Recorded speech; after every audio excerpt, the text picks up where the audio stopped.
Le Zoom Éco, bonjour Axel de Tarlet. Bonjour Maxime. Axel, le marché automobile français est au plus bas depuis 15 ans, mais le gouvernement est en train de changer radicalement sa politique de soutien à la filière auto. Oui, car l'automobile c'est un secteur clé, c'est d'abord très visible et puis c'est beaucoup d'emplois.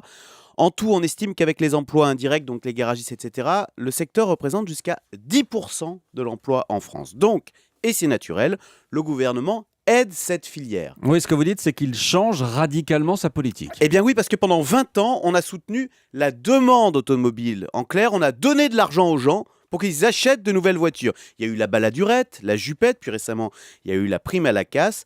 Eh bien, cette politique est un échec. Non seulement, et c'est normal, le marché s'écroule derrière, on le voit en ce moment, et puis le problème, c'est que nous achetons de moins en moins de voitures fabriquées en France, d'où la fermeture notamment du site d'Aulnay. On fabriquait, il faut savoir, il y a 10 ans sur le sol français, 3 millions de voitures. Eh bien aujourd'hui, on ne fabrique plus en France que 2 millions de voitures.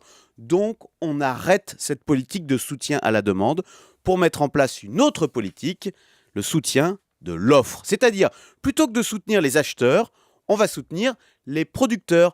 Comment faire en France qu'on fabrique des voitures qui vont plaire et qui vont se vendre dans le monde entier. C'est le fameux socialisme de l'offre assumé par François Hollande. Et Axel, cette politique-là, elle est plus efficace ? Oui, mais elle est beaucoup moins populaire. Parce qu'avant, on donnait de l'argent aux gens pour qu'ils achètent de nouvelles voitures, ce qui évidemment est très populaire. Maintenant, on donne de l'argent aux constructeurs pour qu'ils nous fabriquent de bonnes voitures avec un bon rapport qualité-prix.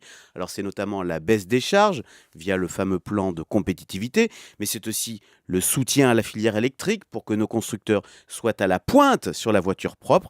Donc maintenant on se concentre sur le produit, rien que le produit. C'est ce qui a fait le succès et c'est ce qui fait le succès de l'automobile allemande. Et on ne peut que se réjouir de ce tournant en France car l'enjeu, c'est l'avenir de notre filière automobile. Le chiffre du jour, Axel, 8,5 milliards.